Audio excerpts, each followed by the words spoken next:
panelists. In order of seating for clarity, Mr. Ashmi Mohammed is the Director and Corporate Secretary of Casey Confectionery Limited.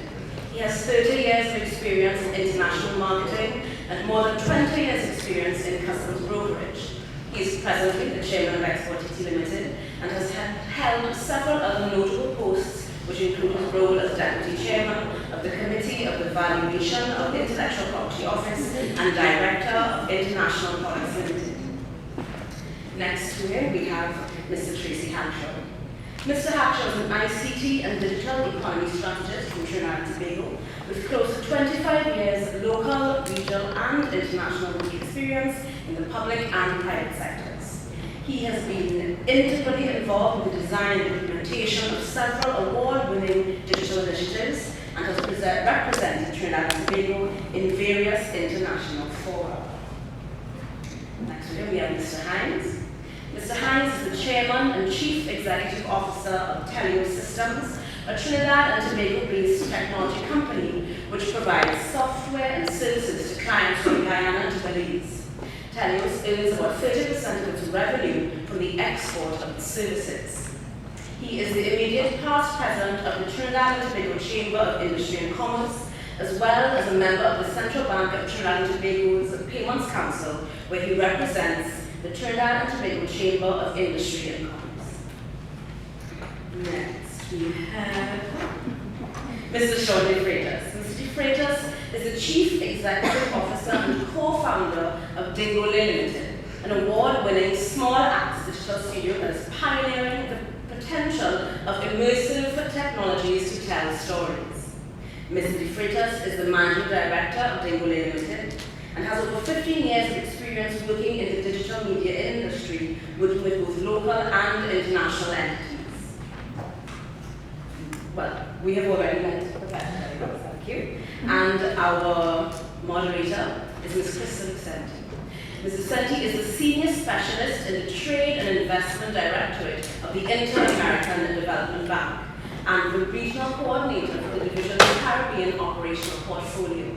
In this capacity, Ms. Vicente coordinates research and technical assistance in the area of port community systems, small ports, and regional trade and transport supply chains. Thank you so much. I will hand you over to the capable Ms. Vicente, who will be moderating our session this morning. Thank you very much.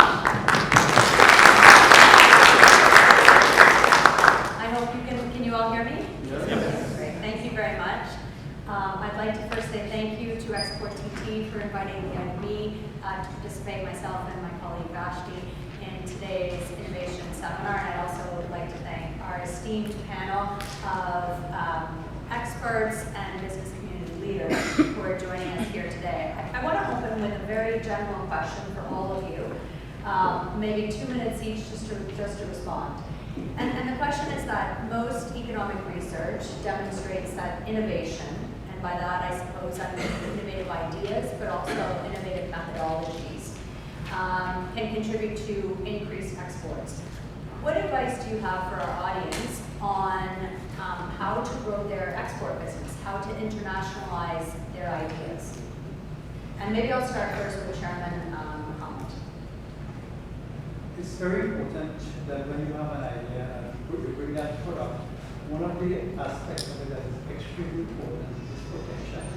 And the only protection you can get on a new idea after you bring it to business is through IP, the protection by trade.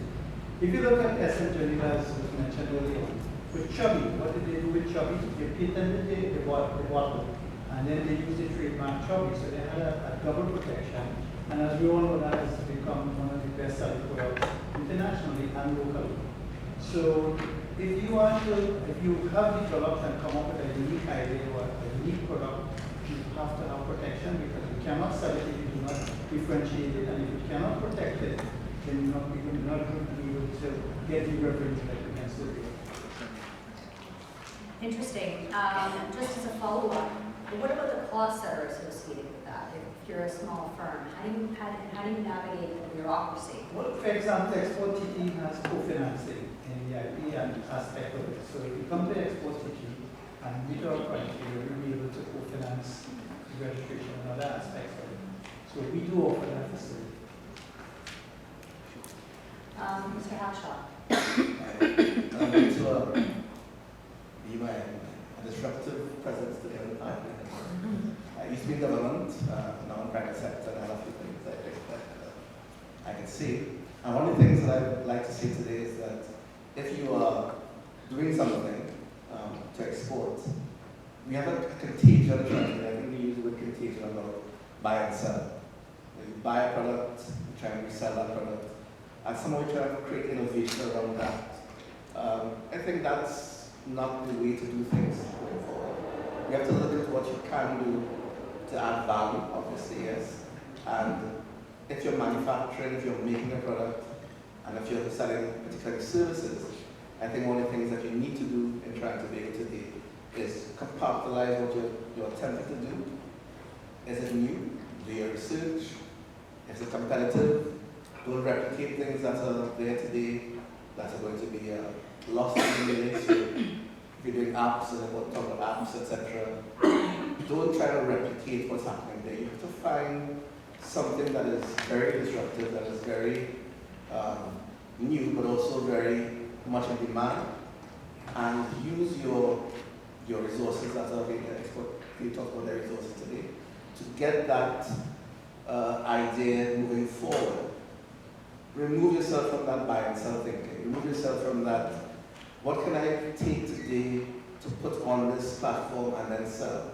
Look at the opportunities you have to do something for yourself in the services industry in particular, and offer that for export. There are many platforms that are available that allow you to do things that you yourself can do that you may not be aware of, such as if you're doing graphic design, social media, if you're doing offering services today. Look at those opportunities that you have and find a way to make those things unique and differentiated, and provide that opportunity to yourself to sell that online. I'm going to focus on the online environment. I think that's the uniqueness of what you're trying to do and trying to be able to be, is based on that new platform that exists to go online and avoid the thinking of, I'm just going to take a product that I've seen somewhere and try and resell that somewhere and make that my solution. Thank you. Mr. Hines, what are your views? Well, I would perhaps use Vashti's 10 minutes to make my 2 minutes more productive. And I think I want to leverage some of what Vashti identified. Vashti spoke about technologies and all of that kind of thing. And I think people generally, when they think of innovation and when they think of growth and when they think of exports, there is a focus on the technologies, when I think there needs to be a greater focus on the customer's needs. So if those technologies provide additional value to the customer in a rapidly changing world where the customer's needs and perception of their needs is itself changing, it means tracking those changing needs and searching for solutions that have the capacity to meet those needs, then we become innovative. Whereas if you think of it from the technology standpoint, and using these technology buzzwords, you could actually use them and not provide any additional value. But you could use them and provide additional value, and then it's innovative. Or you could possibly even find you do very innovative things without using some of the... So the real point here, I think, for people who are thinking of growth, of export, and beyond export, in fact, I mean, even in your own local market, it really is to have to hone your appreciation, awareness, understanding of the customer's changing needs. In some cases, having a perspective on those needs even superior to what the customer may have at the time, because they're simply not aware that that technology is available to allow them to do something that's important for them to do. So I think focusing on the customer is really the critical linch point in my mind. And if I could ask a follow-up question, how would you gauge that need? How do you gauge that need? Do you, I mean, if you're a sufficiently large company, you could have surveys or you could have focus groups, but if you're a smaller firm and you're an entrepreneur, how do you gauge the customer's needs? think there are 1,000 ways that works itself out in reality. So in some cases, I mean, someone here, for example, who worked chubby, worked lean. In other words, some aspects of how you come to know will vary. You will come to know perhaps because you worked in the industry. You may come to know from selling to the industry and gaining an awareness of their needs. You may, so there are a wide variety of ways. As a matter of fact, I wouldn't suggest that surveys would be the primary way of discovering the needs at all, actually. More by experience, but what is the nature of the experience that's, quite frankly, very, very varied. But the thing is, when you look at the customer, what do you see? Do you see opportunities? Do you see, but why are they doing that way? And the truth is, your first answer isn't necessarily going to be the right answer. It doesn't mean you're going to, you have the solution and you have the ability to make them aware that you have the solution. So there will be times it doesn't work. But there's no way you are going to be selling me what I don't need. There's no way that you're going to continue to sell me something that no longer provides value to me, no matter how modern the apparent technology that you're seeking to apply to the solution. Mr. DeFreitas, what would you tell our audience about So I would go along the line of what Ashley mentioned and follow up on what you said, in the sense that, at least in my organization, design thinking that is human-centered is actually the focus. And what I mean is not coming up with solutions for problems, but coming up with problems that are worth solving. And what I'm saying is being able to engage with your users and your customers to understand their behaviors, their values, and to sort of capture these insights. And I think these lead to new ways, new pathways to innovation and added value. And it's something that is central to the way we work. It allows us as a small team to sort of reach out and really venture and find ideas that we could test and iterate. Maybe you could explain a little further what you mean by design thinking for those in the audience who may not be familiar with that methodology. I think the design thinking is a methodology to approach problem solving.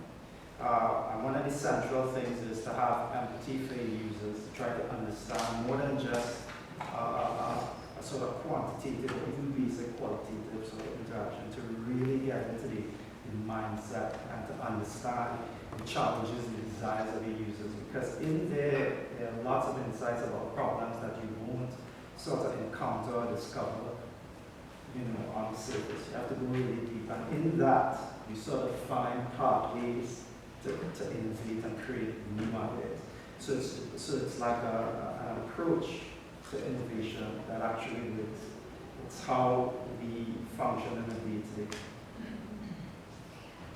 Professor Brooks. It depends on whether you deal with a product or whether you deal with a service. That's the first important distinction. And based on the industry, you have to nuance it. I would urge any company today to push into exports immediately, because if you are the products game, you need foreign exchange. And from an export standpoint, earning that foreign exchange is particularly important. Research in terms of the customer focus and not assuming that Trinidad and Tobago is the precedent for the territories. You need to go to specific territories. I agree with Ronald that I would not necessarily be doing surveys. I would actually go into customer points, supermarkets, hardwares, warehouses. I would visit my competition. I need to understand what my competition is doing in terms of margins, pricing, discounting, who his agents are. Because if I'm bringing a product, I have to outcompete him. And I have to bring more value to my customer. I need to understand the shipping routes if I'm in service. What is my shipping price? How much is it at freight? What is my duty structure? Is the duty structure 15%? And can I compete and land at a better price? I need to get through to customs because they would leave my product out there for 6 months and it's going to cook. That's what you face when you're an entrepreneur. So I am trying to just give you some pragmatic tips. Scale and size is important. What is my innovation following the first innovation that I hit the export market with. Because the first innovation is going to get me to the door. My competitors looking on are quickly going to adapt, and I have to keep moving quickly. So I literally, before I get into that market, have to be 3 innovations down. Launching the first, the second ready, and the third. I've got to think in terms of what is my pricing point. Is it penetration pricing? Is it premium pricing? And what are my pricing point movements going to be? Because that's my margin, and that's coming back into R&D. And remember, if I'm just a startup, I don't have that much capital. I've got to assume that something is going to go wrong with the initial set of partners that I'm using, and I have to be very careful around how do I develop a distribution architecture to get into this territory. Is it licensing? Is it patenting? Do I appoint a partner? Do I appoint a franchisee? I've got to be thoughtful about how I go into this export territory. Right? So those are some things that we've got to consider. And I've got to assume that in one of them something is going to go wrong. So how do I construct the contract here? And what are the laws in the relevant territory? And how do I get out of those laws? If I go to Suriname, it's very different than if I go to Central American territory with Law 173. So I've got to ensure that I have access to the right advice. How do I sell? Do I do LLCs? What credit do I give? What can I afford? Because those are things that we take care of. So these are some pragmatic tips in terms of winning the territory. Being customer-centric is important, but also being competitive-focused is equally important. Right? Product construction and then iterations of product over the next little while. Contract agreements. And then how do I fill that capacity elsewhere if this market doesn't go well? So just some thoughts. Thank you, Professor. I'd like to ask a question now about skills and about the ability of the skills system in Trinidad and Tobago to be able to meet the needs of the digital economy. And so I guess the question is, of course, you presented one model that you're developing today at UE, and there are other types of models that exist, other type of innovative ecosystems, accelerators, type of skills delivery systems, which are attempting to provide or to breach the gaps in education systems to meet, or at least to create the jobs of the future. What do you think that we have the right skills here? And perhaps we'll start with you, Mr. Hines, because you're a large employer. Do you think that you have the right skills here in Trinidad and Tobago? And secondly, do you think that we have the right skills delivery systems, both in the educational system and vocational or tertiary level education? Big question, because there are a number of dimensions. So let me touch on some of them. At one level, we have the skills. Another level, when you try ramping up, you then start to very quickly bump into the limitations on the skills. But I want to connect that to a couple of things. So I think it's one of the reasons why Telos as a company has, for many years, had very close relationships, particularly with the tertiary education institution system. Because you need to be part of the process, and rather than sitting back and complaining about, I don't get this, but you actually play no role in helping to produce the kind of output that you need. So I think one aspect is to recognize there are limitations. Another aspect is to recognize the need for the private sector to be part of the solution to the problem.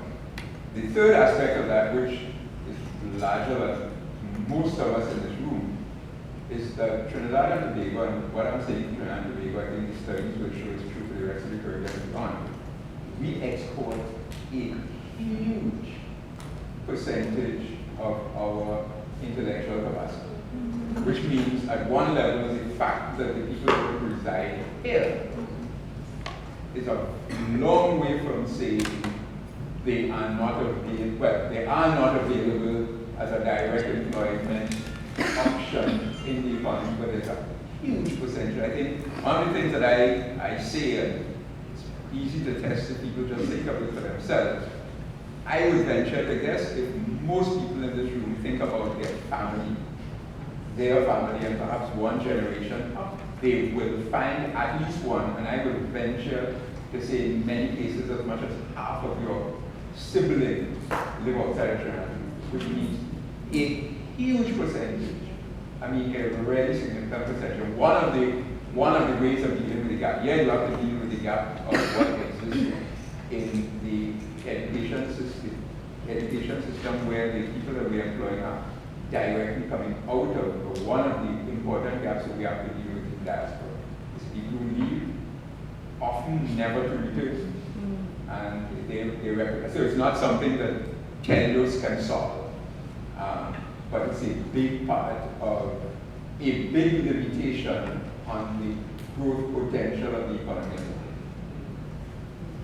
Mr. Hackshaw, do you have any comments on that? In the last couple of years, the IB actually funded a project the government tried to do called the Global Services Promotion Program. In that program, we looked at digital skills as a focus. One of the outcomes of that program that was shocked many of us, when companies like Innovate or there's some robotics companies in Trinidad operating, looking for skills, they said they couldn't really find them. So we went to assess what's happening with this, where are these skills? We went to the DEEP program and asked who was doing digital skills in Tobago, what's the figure look like? We found that there were 40,000 plus resources locked in the system doing digital things, whether it be low-level certificates in computing or master's level levels in IT, etc. They couldn't leave the system.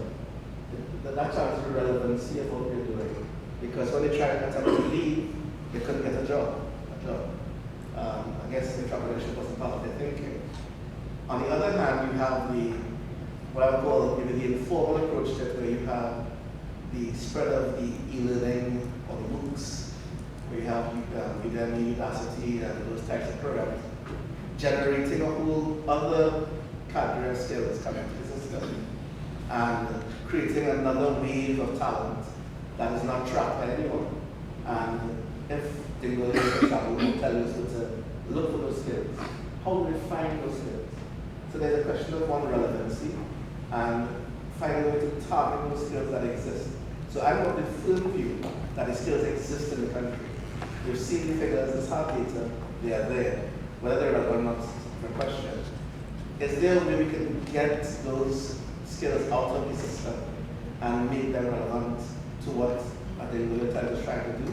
And furthermore, when we look at the vacancies or the skill deficiencies that are around the OECD countries, cybersecurity, data science, and so on, there are thousands, millions, actually, in some cases, of vacancies, quite literally, in those areas. How can we match those skills that exist in 40,000 plus skills, but those types of opportunities that exist where you can work literally from Tobago and export those services out and those skills? I think those are the questions we have to answer. Are UE and UDT and so on provide an environment? I think Professor Brooks is attempting to try and close that gap now. But what we have today is something that I don't use the word dysfunctional, but it's close to being dysfunctional. And we have to find the right thing to make it functional so that when we don't miss the boat, so when those opportunities arise and they exist today, other countries can fill those gaps very quickly. What about us? I think that's a question we have to really grapple with quickly, very, very quickly. Otherwise, that will be the same. Chairman, do you have any comments on that based on your own experience? My experience is slightly a bit different. Basically, what it is that not so much in the we're talking about innovation and export. In the export field, when you want an export manager, you want the most difficult thing to get. And the rationale and reason for that is that if you come on UE and you come on with a business degree, you have no idea what exporting really kind of about. You don't understand the basic of it. And this is what we don't understand is that I'm sure that Professor Brooks will take on it, but we need to have some of the studies that is being done oriented to business.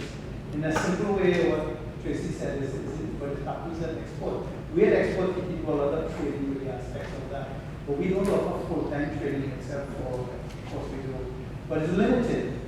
Sometimes limited to 25 to 50 people. I mean, we're talking about business, and what you have now is you have big businesses poaching small businesses taking the experienced people who, big business is not about training, they're about getting you to hit the ground running and play the top box. So the smaller and medium companies who have trained the person, go through all the aspects of it, now lose that person to big companies. And now you have to start back from scratch. Plus, there's nobody that you can actually take and say, okay, you are my export manager, or you handle Latin America, and anything like that. It has to be a lot of training. And we need you to understand that that training has to be incorporated in one or two of the programs.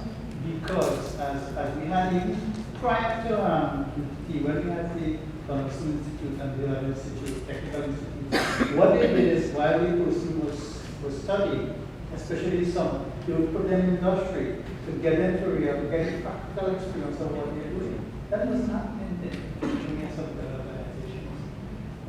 That is what is very important, I think, to bring more practical experience. And many companies will tell you here that when they take somebody who is, let's say, as the theory qualifications, they can't fit in with practical, you have to go through training.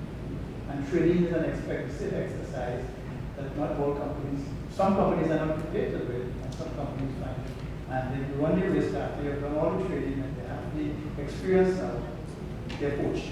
Experience is not a competency that can go. Well, Professor Royce, perhaps you want to respond to that? No, just essentially to support it, because I completely agree with what he said, as well as there is an inflationary component to that, because what you see is small taken from medium size, big taken from medium, and every time you try to attract somebody, I'm going to pay them a 25% increase. What that is doing is that it's eroding the very margin that you want. Just a couple of thoughts in terms of skills. One is that I think that there needs to be a revamp of GATE to focus on specific sectors that we see are the sectors that we want to drive export and to ensure that we build our skills based inside of it. A couple of years ago, if we had this conversation, we'd be talking about we could not find employees to come to work. That would have been the conversation 3 years ago. Additionally, we need specific competencies in specific sectors. Tech box sectors in the area, when we look at our manufacturing businesses, we showed up technical and vocational people. That was an area of significant shortage. Another thing that's important is not only entry-level skills, but how do organizations, even at startup stage, make a deliberate choice between automation and how many people you're going to have. Many people are going to route now of automation because they see 3 things. I get consistent product, I reduce my absenteeism because employees act in their own interests. And if you have a factory line, they might hit you on the weekend exactly when you pay double and triple time. Those are realities that you face. You may not fulfill the order. So automation is an important choice. Where are we going to be on the automation spectrum if I'm in the products arena? Export marketing is an important point. You struggle frequently to get somebody presented as though they're an export manager. But when I started talking about my specific industry, block making, when I started talking about drugs and pharma, when I started talking about beer and beverage, and you started to get down into the specific sectors, retail, you find that you're coming up short in terms of those skills. The final comment I just wanted to make is we're doing something very interesting from the UWI standpoint. One of the things that we wanted in terms of skills and getting closer to industry and focusing on industry is we're going to be creating dedicated spaces for specific industries that we want to work with, so that there will be deliberate research in that area. A good example of that is Coventry University, which is working very closely with Land Rover and Jaguar and working in the area of things like driverless cars and the latest technology in terms of cars, hydrogen engines. We've got to get a university a lot closer to industry in specific areas where we feel that we could have an export advantage and work intelligently, more creatively to drive those advantages. I think you have to go far. I think you have to be very careful that the university doesn't become a polytechnic, because the university is a particular kind of animal, designed to be a particular kind of animal. So I think that's one thing. I think in an economy of our size, experience is a real thing. It's not likely to get experience in block making from the 100 block manufacturers. Not that you're going to get experience in exporting beer from the 100 beer manufacturers. The private sector has, and the university is not going to train a beer export manager. The university will train somebody with awareness, trade, commerce, of you have to train the person in knowledge of the yes. I'm saying the private sector is important. You want to build on top of a foundation for sure. But you have to build. I mean, all that specialization, in economy of our size, specialization has to take place in the small range of companies in those sectors. And just to sort of respond to that completely, beyond areas like instrumentation, and there are areas of instrumentation that are broadly based. That's good foundation work. So there are, and I do agree with you that the university cannot cover polytechnic. But what we see leading universities doing now is that they are saying in terms of the fourth wave, we are picking on some areas in which the country has determined it wants to have competitive advantage. And it's partnering actively and specifically in those areas, and some of those areas are disruptive.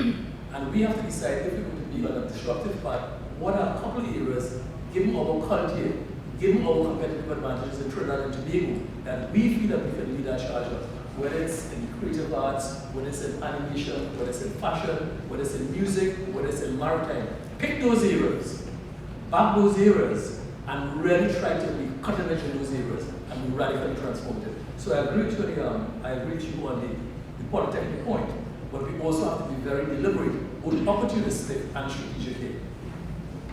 Perhaps I can ask you, Mr. DeFreitas, in the creative services, or the orange economy in which you're actively participating, is there a lack of skills there? And if so, where do you begin? Okay, I can start with my own point. So we do virtual reality. There's a global shortage of skills in this nascent industrial world. So we won't expect to have volunteer skills. But that's capacity. Potential is another thing. So for example, my lead artist is local. That was by choice.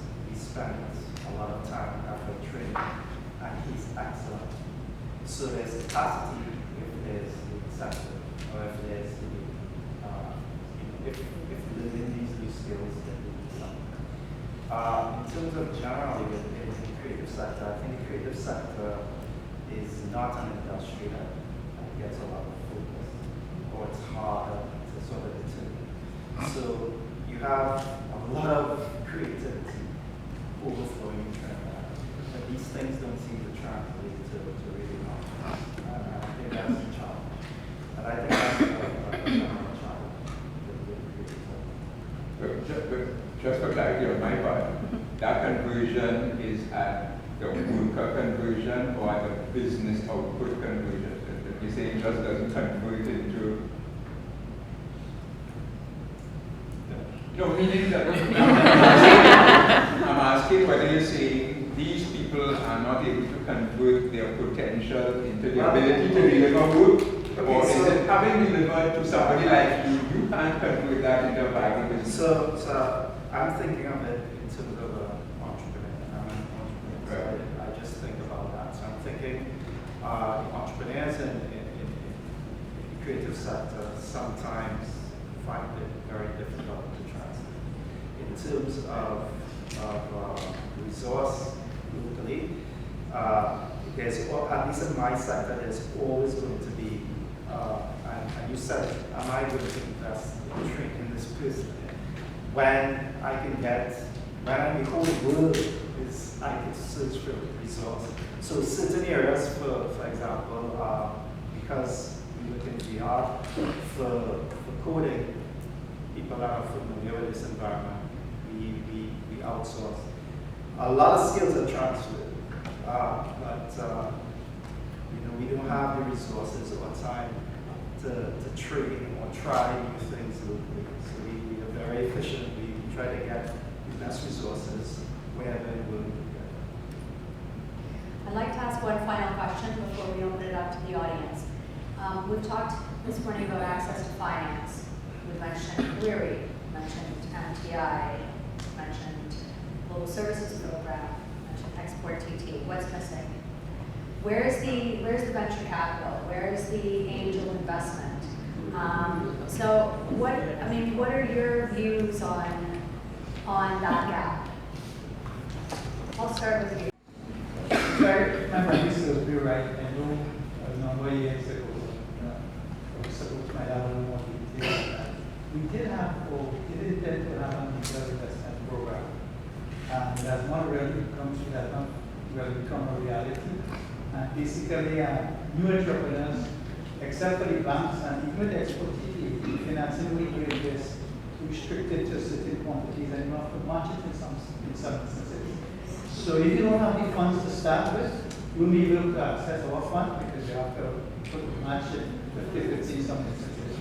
The other aspect of it is either people like ADB or banks, and because of the rates of increase and requirements, it's very difficult. So unless we really are serious and get that angel investment up and running, so we get organizations that are prepared to bring, well, as Professor Oak said, even what we do in terms of if they are happy with what you're doing, they will come and invest in your company. So these are some of the things that really, to be honest with you, if you're a young entrepreneur and you don't have access to finance, Can I just add to that? Just a couple of points. Financing is a real problem. I am an entrepreneur myself. I've just started 2 businesses. And when you see that money going out every month, it's not a me, it's a frightening thing. Unless, agree? Unless you have some deep pockets and you're committed to the idea. Sean spoke about the visual arts. The first thing I started as an entrepreneur is, can this thing make money? That's the first asset test. And will it make money over a reasonable period? And then what do I do next? The second thing is that we need money at the grant fund stage. Because even before I get to launching the product, both at the prototype and the prototype, money is required for that. One of the things that we want to do, and we work with earlier, is to speed up the time for prototypes and prototypes. At Stanford, they're doing prototypes and prototypes in less than 2 weeks. Quick mock-up is very quick and easy. It gives you a good sense of the product. One of the things that we're trying to do in our system is provide access to grant funding, because even before I could visualize the idea, I'm going to have to spend a fair amount of money. And based on the type of idea, a biotechnical idea, a biomedical idea, a biometric idea, that could be $1 million in terms of proving the prototype to do. The other thing as well is, in terms of providing the finance, grant funding, we have to open that up and we have to make it easier to access it, because working capital is critical to this process. Just a final comment, and there are other comments I'd like to make, but I just want to make this short. The final comment is, after you've been successful, where do I take the idea after I commercialize it? And that's one of the thoughts that we've given some thought to. Do you have a major company buying in a shareholding? Do I launch it on the junior stock exchange? What are some of them? Do I introduce other directors into it? We actually think through a very formalized process on that. Because we did this idea show, because we like the area, but because we also want to be wealthy. And I also have several members of my family, because many of the SMEs and many of the people involved in innovation and entrepreneurship are family businesses, and ensure that that is more successful. So what kind of divestment process do I have in place to strengthen the organization institutionally, to bring more capability, but to also allow more financing, so they go from micro to small, small to medium, and medium to large.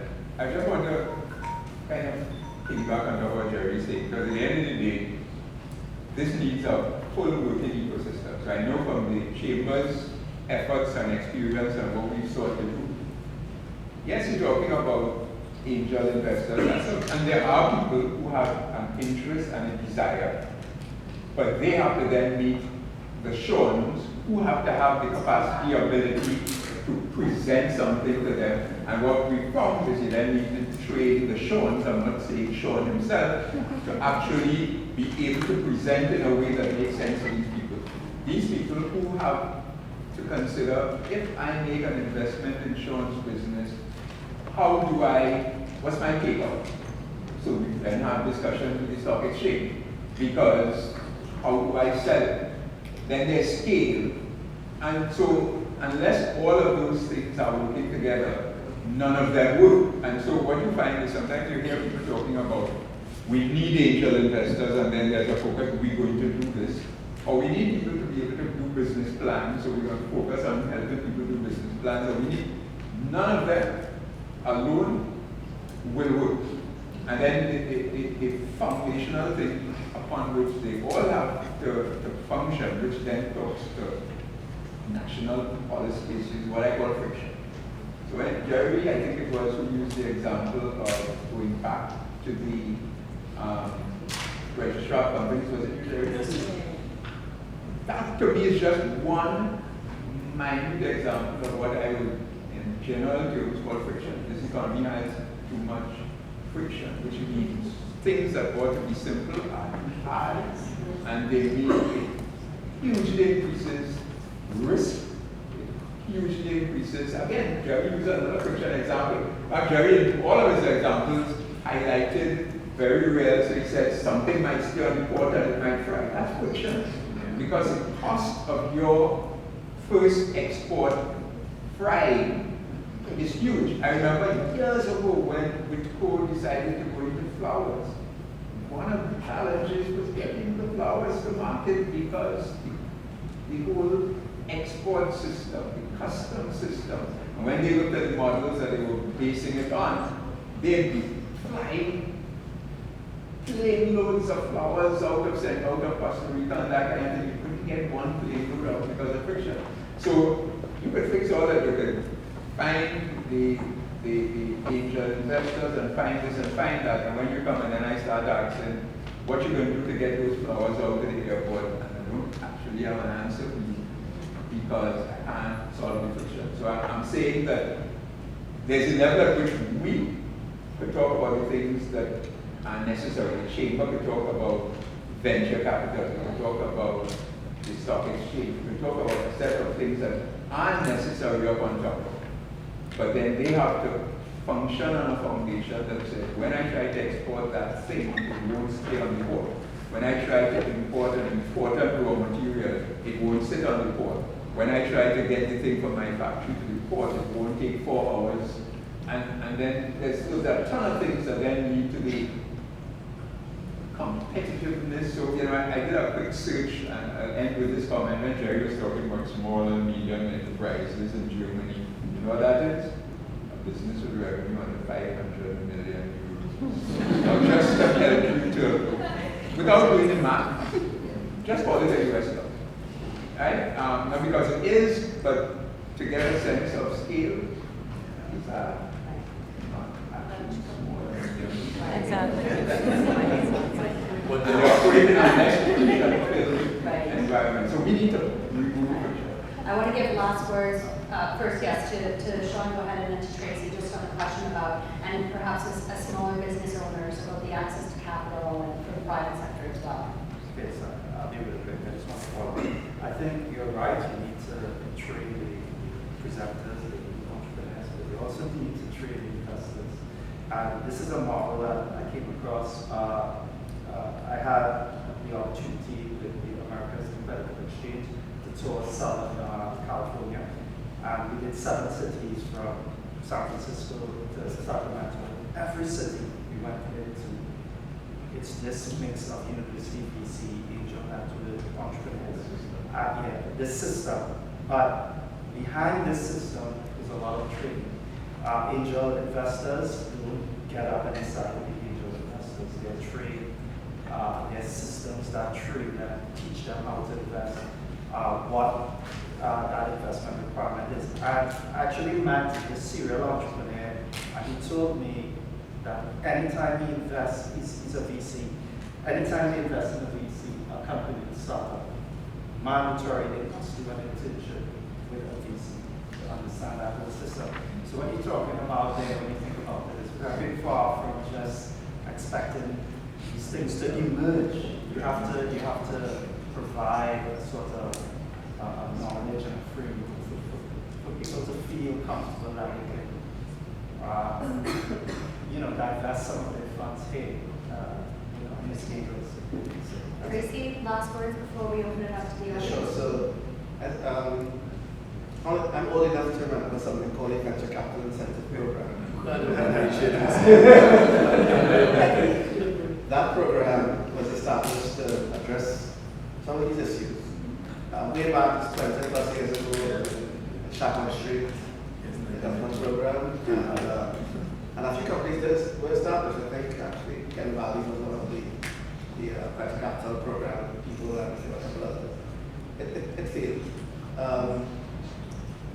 spoke to entrepreneurs, the same global services program, I spoke to entrepreneurs.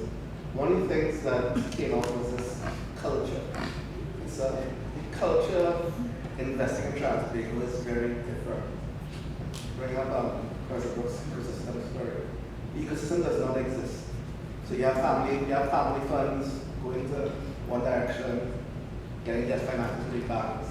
You have things like planting seeds out there, yes.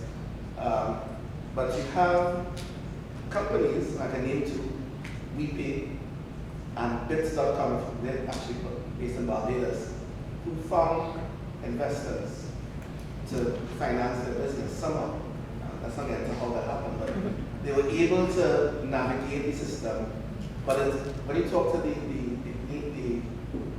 I guess you call them the principals of the company, they say it's by chance or it's by happenstance or accident or whatever you want to call it.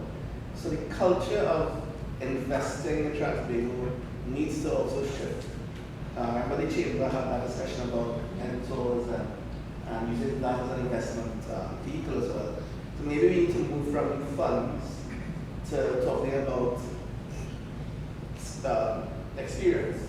So on the one hand, if the funds aren't available, certainly just at all the points you just said, having that understanding and that training provided to the entrepreneurs is one step forward. I think if we get that moving, we can probably move to the next step. And I saw you have a mentorship piece in the ventures exercise. So mentorship is a major piece of the puzzle of any system, even the Y Combinator and those things in Silicon Valley.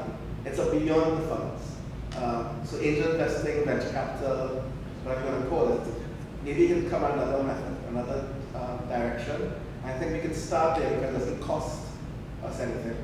Anybody who has a experience in area A or area B can offer their services to something like Chambers program that I think they can start and get it going, or through university investors or whatever it is. And then maybe we can take a step forward back into the venture capital pool if it can exist, or the angel investor networks that might come up there. But what I'm gathering from the entrepreneurs is that there's a fear of investing. There's some risk aversion in the country. It's how do I know that that app or that product or that business will work? Are my funds going to be safe? There's no structure for how much percentage do I take, how much return do I get on investment? Nothing exists.